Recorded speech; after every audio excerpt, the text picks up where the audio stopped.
O sa mga senador na nagtapang-tapangan dyan at sa iba na nakisawsaw sa issue ngayon na kung saan nag-react po yung China. O eto, may sinero po si Senator Robin Padilla at eto ang nagustuhan ng taumbayan na ganito dapat ang gagawin. Walang gulo, makipagkaibigan, huwag magtapang-tapangan kung hindi naman kaya. O ayon po dito sa balita na isinare po ni Senator Robin Padilla, nanggap ni Davao City Mayor Sebastian Baste Duterte si Chinese Ambassador to the Philippines Jing Quan nitong Lunes, January 26 sa Davao City. Yan yung nakikita nyong magandang mangyayari sa bansa, hindi yung gulo, magtatapang-tapangan.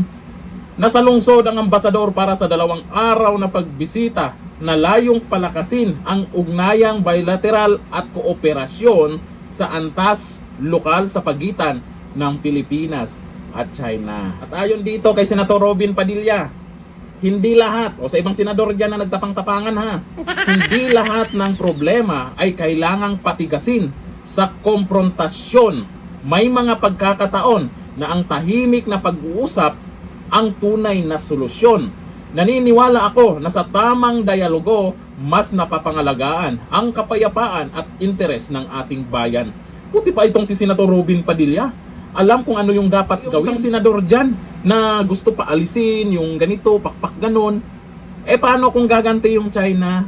Yung mga OFW doon pauwiin din, kaya nyo bang pakainin? Istorya itong mga to. Mas maganda pa rin talaga na magiging presidente si VP Sara. Ayon yan sa mga nag-comment sa isyong to, para walang gulo. Kasi wala naman talaga tayong pwedeng pantapat nun. Tapos yung iba dyan magpo-post kung ano-ano laban sa China. Tapos pag nag-react yung China, eto na naman sila, nakikisawsaw yung mga senador dyan. Hindi tinitingnan kung ano yung pwedeng gawin ng China sa atin. At eto pa, suportado daw ang ginawa ni Jay Tariela, yung mga post-post na yun na kung napanood nyo, kaya nag-react itong China.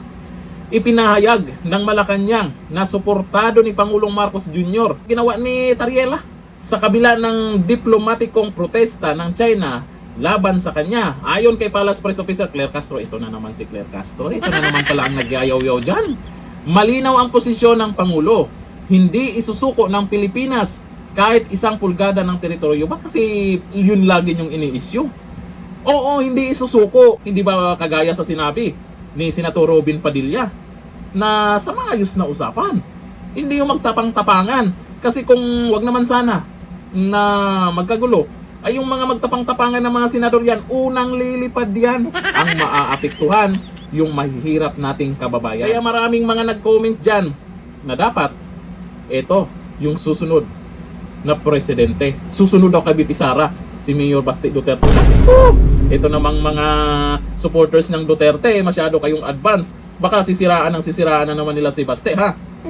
Ayan dito kay Beatrice Hortaleza Tinao, good job Mayor Baste. Ang mga ambasador may tiwala sa mga Duterte kaysa, sabi ni Den Studio, parang ang gandang tingnan na nakabukod na ang Mindanao at may sariling gobyerno. Naku, huwag naman kayong ganyan. Paano naman tong Luzon? Yung kinikita galing sa Mindanao, yung prutas galing sa Mindanao, yung gulay galing sa Mindanao, paano naman yung Luzon? Diba? Sabi ni Jovelyn Bolivar, nakikita ko yung the next future president after VP Sara. Buti na lang, meron pa ring Duterte na rumispeto sa kapitbahay natin. Walang iba yung China. Hanggang dito lang. Thank you. Bye-bye.